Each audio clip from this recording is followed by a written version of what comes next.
Itu kalau kau menyambut tamu, kalau kau menerima tamu, tamu itu keluar mengambil keburukan dari rumahmu dan membawa pergi keluar. Itu salah satu faedah tamu. Jadi apa? Kasih tempat tamu itu yang agung, hormati tamu itu ya. Tapi kalau kita namu tahu diri ya. Ya. Terus tak apa-apa aku ini anggap rumah sendiri, mau masak dhewe dik dapur. Ya iku kenemenan ya. Ya enggak ya. Tamu yang beradab ya. Jangan tamu yang ini. Kalau misalkan kita tidak dilayani selayaknya tamu, ya sudah keluar dari rumah itu.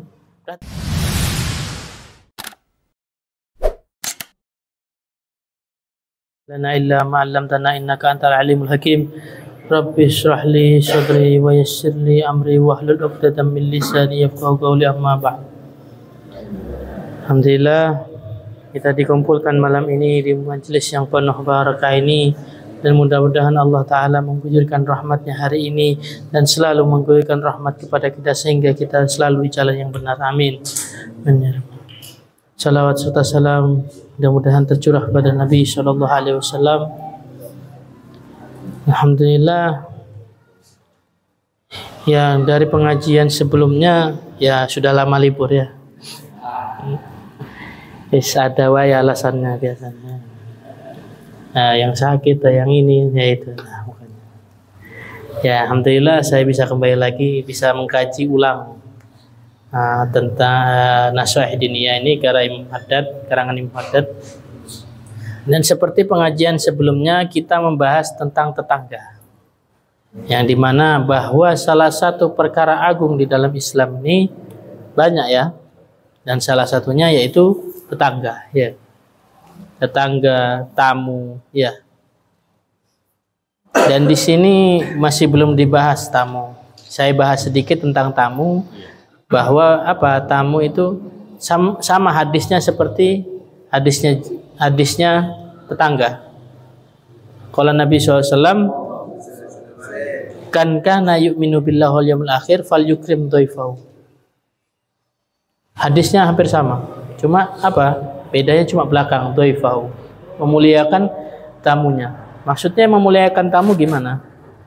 Ya hampir sama kita memuliakan saudara kita, apalagi tamunya muslim ya. Betul-betul kita harus hormati. Bahkan ya, saking agungnya tamu itu, 3 hari 3 malam kita tidak boleh ganggu dia. Boleh tinggal di tempat kita, makan di tempat kita. Kalau misalkan kita tidak kasih makan, ada makanan di situ, jangan ada makanan, ada uang di situ. Uang seharga makanan, itu haknya dia jadi. Kalau kita tidak kasih makanan. Saking agungnya perkara tentang tamu. Iya. Jadi betul-betul tamu ini suatu perkara juga yang agung di dalam Islam. Dan pernah di zaman Nabi Sallallahu Alaihi Wasallam itu ada seorang sahabat ini paling hoyer sama tamu.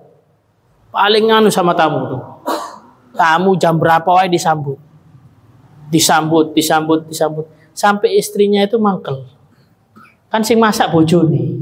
Kayak bojo saiki dikon balik tamu ni nom. Jam 12 misalkan, jam 12 malam bertamu misalkan. Dikon mulai mbek bojone langsung bukan sama yang lakinya, tapi sama harimnya langsung disuruh pulang. Mulai gak terima tamu gitu lah.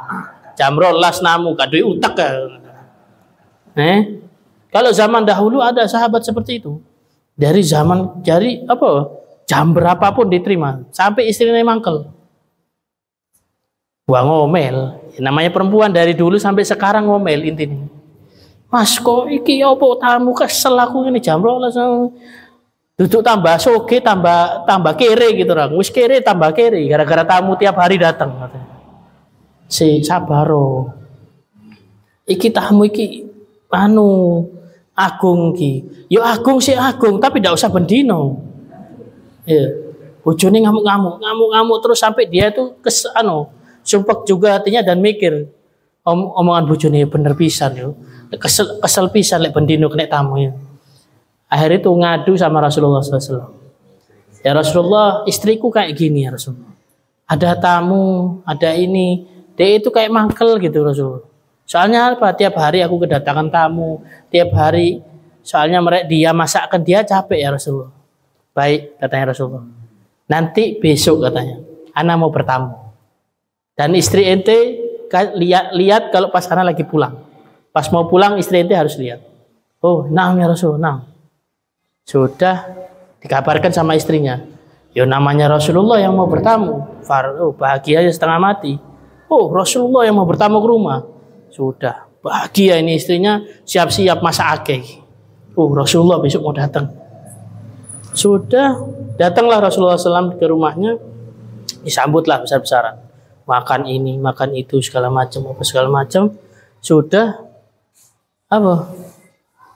Setelah itu Rasulullah pulang, di belakangnya Rasulullah itu suatu yang jelek. Suatu yang jelek itu ikut keluar sama Rasulullah SAW.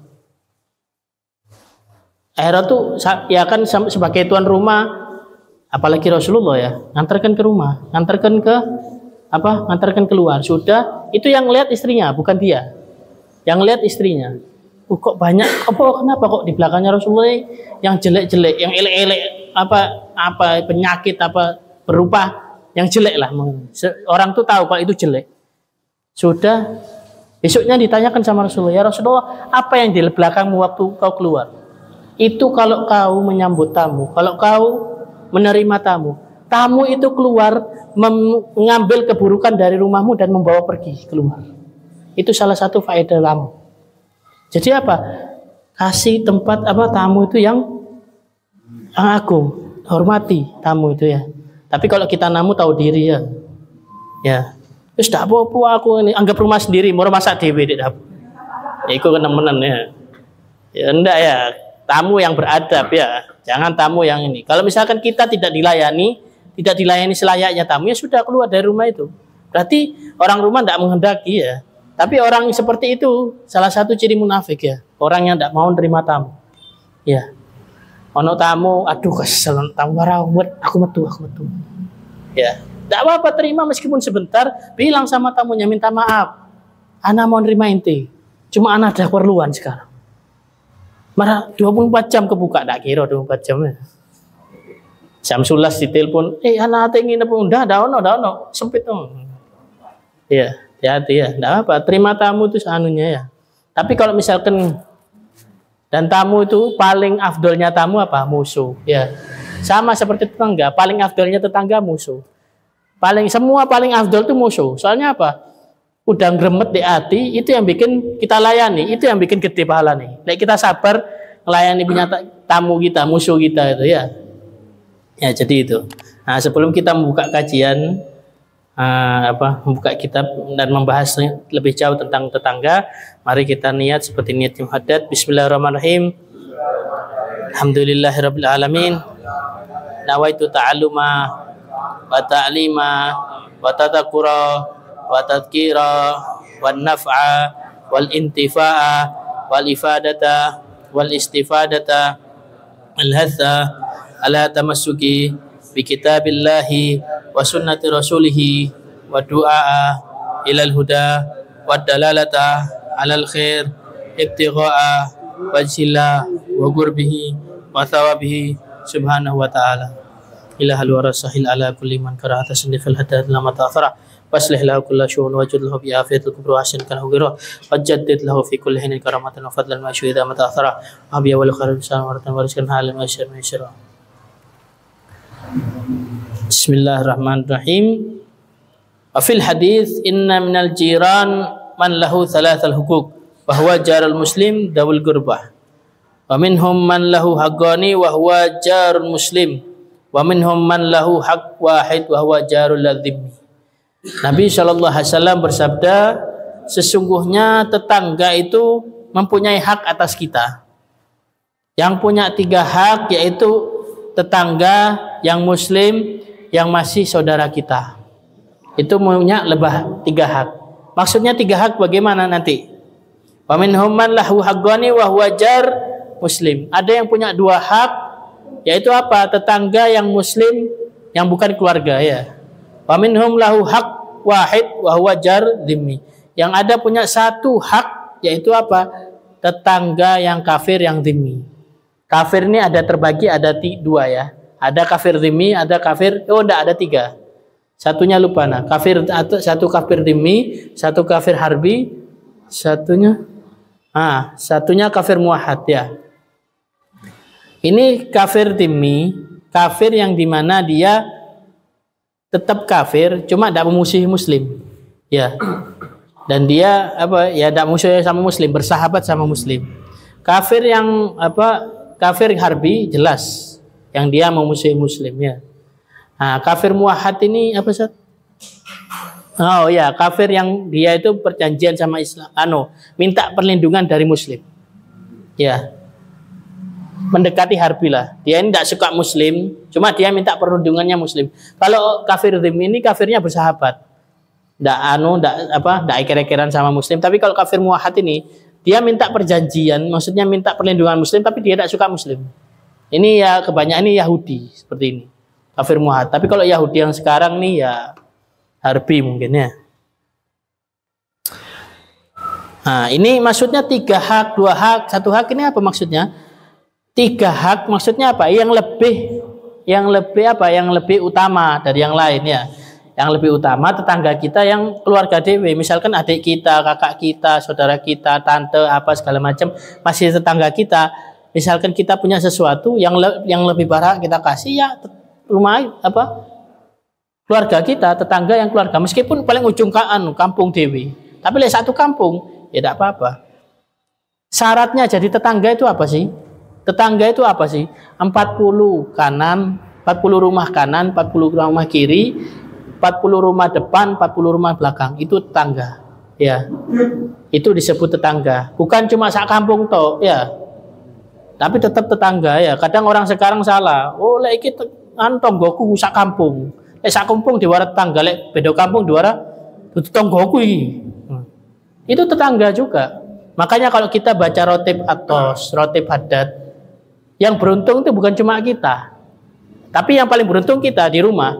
Tapi apa? Rotib atos, salah satu fadilah rotib atos itu melindungi dari bencana. Bukan cuma rumah kita, tapi tetangga kita. Tetangga kita apa? 40 depan, 40 belakang, 40 kanan, 40 kiri. Yang terlindung dari bencana.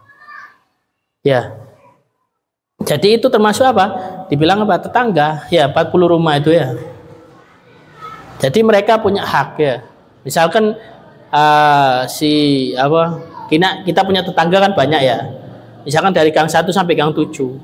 Keluarga kita di gang 7. Yang lebih berhak dari semuanya keluarga kita yang di gang 7. Meskipun lebih jauh daripada yang lain, ya. Karena apa? Mempunyai 3 hak, ya. Yaitu yang seterusnya seperti muslim ataupun kafir. Yang kafir dhimmi punya 1, yang muslim punya 2. Fandur kaifa athbatal jari dhimmi haqqul jiwar ma'a kufri. Ta'rim bihi azim ta'kidul haqqin mahallihi minaddin.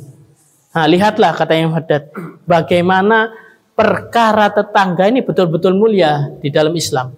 Bahkan orang kafir sendiri dikasih hak sama Allah Ta'ala, sama Nabi untuk apa? Dihormati juga karena dia tetangga. Ya. Saking agungnya perkara apa? Perkara tetangga ini. Fa'alaika rahimakallah bi ihsan ila jiranin hasbil imkan ba'da kafil adza anhum mutlaqan. Maka wahai orang-orang yang dirahmati oleh Allah, berbaiklah diri kalian kepada tetangga kalian sebisa mungkin. Maksudnya sebisa mungkin apa? Semampunya. Ya. Ojo tetangga minta rumah kita kasih, ya tidak mampu kita ya. Ya semampunya kita bisa bantu apa? Bisa bantu tetangga, yo. Kalau bisa ke tetangga kita miskin, kita bisa bantu uang, kita bantu uang. Ya secukupnya. Ojo moro kita jual rumah, kita kasih uangnya sama tetangga. Ya kita jadi apa? Gembel. Iya, semampunya kita. Ya dengan akhlak kita, dengan pembantuan kita. Sekiranya kalau kita tidak bisa bantu uang, bisa bantu tenaga. Ya. Misalkan apa? Oh ini kasihan ini tetangga kita ini makan sehari sekali. Ya tidak apa-apa, tanggung. Ya tak tambahi jadi 2 kali sehari. Indah. Ya. Nanti kalau gitu tetap ya. Jadi ulang balik. Kalau ya salah satu faedah yang kita tidak tahu, ya kalau kita tetap punya tetangga, kita baik dengan tetangga kita, jadi CCTV gratis. Ya, apa-apa kejadian di rumah kita, apa-apa yang orang-orang bantu, moro-moro ini. Tapi kok kita baik sama tetangga ya. Kalau kita jahat sama tetangga, terus tetangganya tidak tahu diri, nah sudah. Tidak kira mau bantu, hatta noleh gak gelem. Ya. Tapi kalau biasanya orang ini dikasih makan, dikasih duit pasti diperhatiin. Beb anu, iki mas iki pasti ya. Kalau kita baik sama tetangga, insya Allah kita dibaik. Sama berlaku itu semua. Kalau kita baik sama orang, pasti orang yang akan baik kita. Kalau masalah ada orang yang jahat kepada kita, itu salah satu antara dua. Imma Allah mengingatkan kita, atau enggak Allah ngasih pahala kita lebih. Kalau misalkan apa? Kalau misalkan itu ada orang jahat yang datang ke kita, ya. Wa ihtimal adza minhum in kan. Wastan bila wasbar. Wa ihtimal adza min kana wa ista'ana billah wasbir. Wa ma yulaqqiha illa alladziina sabaru wa ma yulaqqaha illa dzu haddin 'adzim. Di dalam hadis jami'an fama yang bagi yang sepatutnya dilakukan kepada tetangga di dalam perkara ketetanggaan. Faqala rahimahullah. Dan dan Imam Ghazali berkata, yang mudah-mudahan Allah merahmatinya, qala sallallahu alaihi wasallam, Nabi SAW bersabda, atadaruna ma haqqul jar? Apakah engkau tahu haknya tetangga? Katanya. Inna ista'ana bika a'nantahu. Kalau misalkan dia minta tolong kepada engkau, maka tolonglah. Ya. Kan banyak ya kadang tetangga itu banyak banyak misalkan kayak pindah rumah. Kadang kan kadang enggak mampu mereka untuk Untuk gaji seorang supaya mindahkan barang-barangnya. Ya kita bantu dengan dengan ikhlas ya. Ojo mau bantu, aduh kau no esi gitu. Biasanya ngono kan, aduh kau no gorengan nih. Jangan mengharapkan itu semua ya. Pakai hati yang ikhlas ya. Kalau sudah kayak gitu-gitu yang batu-batu besar mau dak dikei, wah gremet ya hati. Waduh wala es dak dikei, banyu dak dikei. Allah. Harus dodo ya. Tapi ya tetangganya yang kayak gitu ya harus tahu diri lah. Masa dibantu dak dikasih apa-apa ya. Nah, sebagai tetangga yang baik ya harus ngasih ya. Allah ngasih es ya. Ngasih misalkan jas jus gitu dikasih es saaskan gitu kan seenak lego atine wong ya. Bantu dikei sing adem, ndak dikei apa-apa yang gremet di hati ya. Nah, jadi seperti itu ya. Kalau misalkan minta bantuan, bantulah. Kalau misalkan pinjam uang, ya pinjam segala macam pinjamkanlah. Tapi misalkan dia takutnya dia tidak bayar, lebih baik kita tidak usah bantu. Lebih baik kita tidak usah minjemkan. Kalau kita tidak mampu. Tidak mampu maksudnya segi apa? Tidak mampu kalau misalkan kita ngambil uang ini kita tidak mampu. Tidak mampu secara apa? Kalau misalkan kita punya keperluan misalkan. Ataupun dia tidak mau bayar. Kalau kita mampu kita ikhlaskan tidak apa-apa. Tapi kalau kita tidak mampu mengikhlaskannya, jangan. Soalnya itu menjerumuskan tetangga kita kepada dosa. Lebih baik tidak usah dipinjemi. Kalau memang tahu sak kampung terkenal, tidak usah diutangi iki. Enggak tahu bayar iki. Jangan diutangi ya San. Kalau misalkan tidak mampu untuk mengikhlaskannya, kalau misalkan mampu mengikhlaskan tidak apa-apa. Tapi kalau satu kali, sudah sekali dapat dia, boleh terus. Ya. Makanya kalau misalkan kita tidak mampu untuk mengikhlaskan uang kita, tidak usah dipinjemi. Ya, kalau tetangga seperti ini yang terkenal, dia memang tidak mau bayar ya. Karena apa?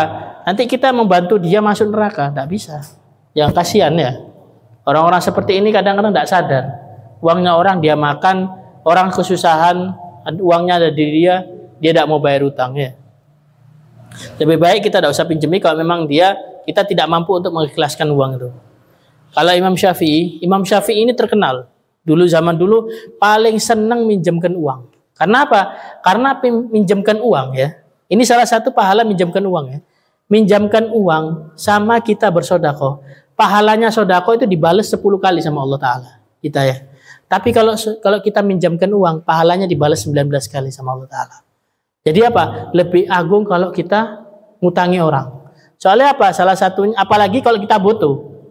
Ya, tambah kalau kita ngutangi orang tapi kita butuh, mungkin ada yang lebih butuh dari kita utangi, lebih besar pahala kita ya.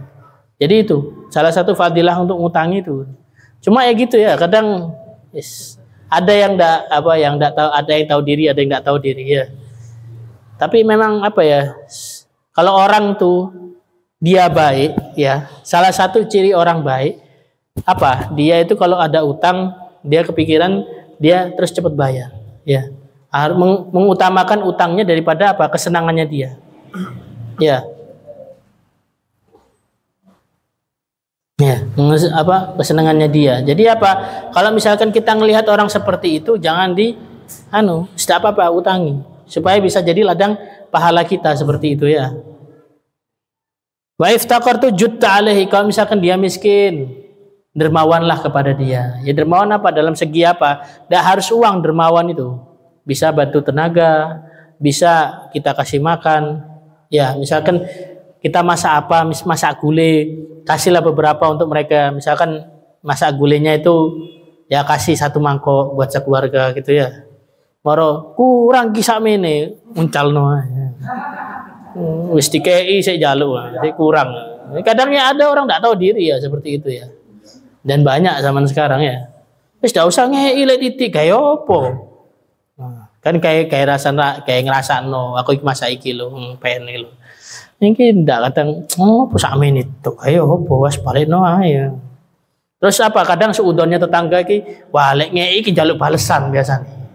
Ya kan? Biasa gitu. Lek piringnya bersih dibales, waduh kau balesan ya. Ya biasa gitu ya. Kok tetangga itu suka gitu, suka balas-balesan. Lek ngei iki dikei iki ya. Pain marada utahu, kalau misalkan dia sakit apa? Sambangi ya. Sambangi kasih apa gitu supaya dia senang gitu ya. Pain mata dapat janazatuhu, kalau mati antarkanlah jenazahnya. Pain asabal khair hannahu, kalau misalkan dia mendapatkan kabar gembira atau mendapatkan sesuatu yang menggembirakan kepadanya, maka apa? Beri selamat pada dia. Ya, kadang orang ini kalau senang, apalagi kalau ada yang beri selamat itu tambah senang. Jadi apa? Kalau misalkan senang kadang apa? Tapi ikhlas ya. Ngasih selamat, masya Allah ini. Kadang kalau orang selamatnya cemberut selamat yo, itu biasanya apa? Iki selamat tidak ikhlas ini. Yo, kasih selamat itu yang ikhlas ya, yang ikhlas selamat, masya Allah. Mudah-mudahan tambah ake gitu ya. Doakan ya. Atau orang itu paling senang bukan tambah ake, doanya bukan tambah ake. Biasanya orang-orang lebih senang apa? Ya Allah, masya Allah, oleh kebaikan ini mudah-mudahan aku nular. Oleh orang kan bilang kayak gitu biasanya lebih senang. Mudah-mudahan aku nular. Tambah senang. Iya mandar. Kayak merasa dia apa? Senang rek. Sampai uangku tuh kayak kepingin kayak aku. Nah jadi seperti itu ya. Terserah mau dipuji seperti apa. Tapi kalau misalkan ada tetangga yang di mana dia itu bahagia, ya kita beri selamat ya. Misalkan dapat mobil baru atau rumahnya baru atau baru bangun ya. Ojo pas bangun duit tekon di iku. Ada beberapa tetangga seperti itu. Khususnya di kampung ana juga itu ya. Pas bangun iki. Kadang ya wajar kan ya kalau pembangunan rumah itu nutup jalan sedikit ya. Bangun nyoroi uang, bukannya dibantu dibersihin apa tambah dibuat hujah sama mereka, dibuat sekiranya buat apa mencaci gitu. Nah ini hati-hati tetangga seperti ini ya. Tapi zaman sekarang nggak usah kaget ya, tetangga julid banyak ya.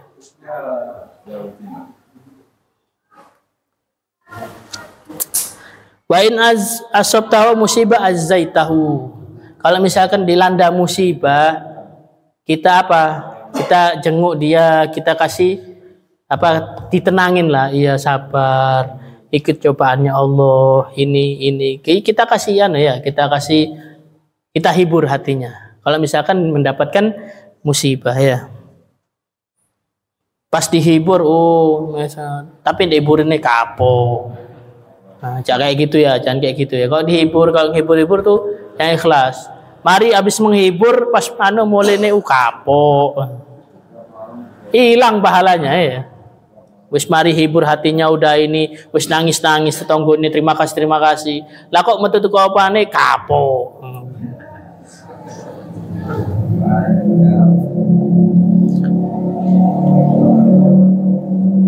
Wala tastatilu alaihi bil bina fatahjibu anhu rih illa bi'idni. Bayangkan saking agungnya perkaranya tetangga, kalau kita bangun dan bangunnya itu menutupi angin yang masuk ke rumahnya, kita harus izin.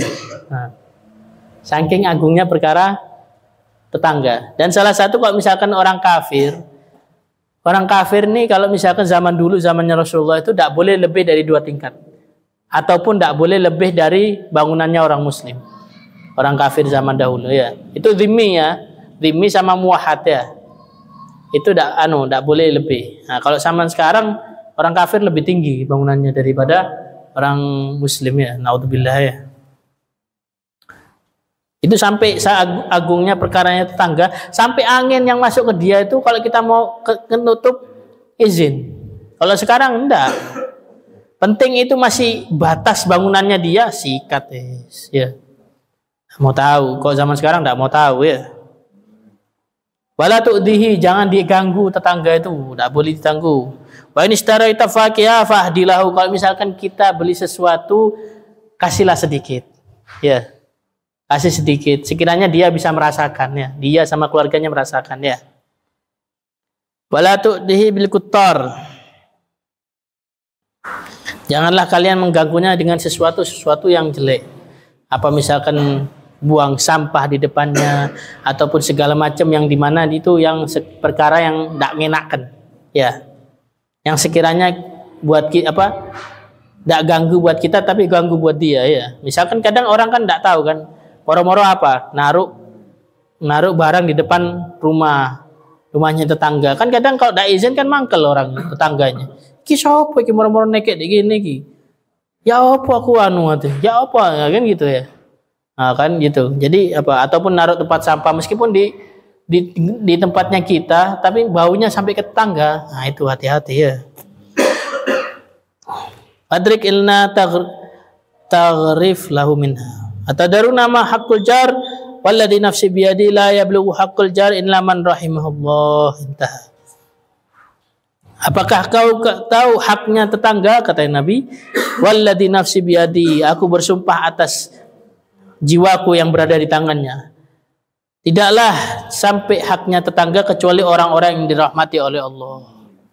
Kalau kita kepingin dirahmati oleh Allah, maka rahmatilah tetangga kita, berbaik-baiklah sama tetangga. Waqad kana salafus salih yubalighuna fil ihsan ila jiran kafal adha anhu ila al-ghayati wan nihayah hatta balagna anna kathar al-fa'r fi dar ba'dhum fakila lahu lak aknantul law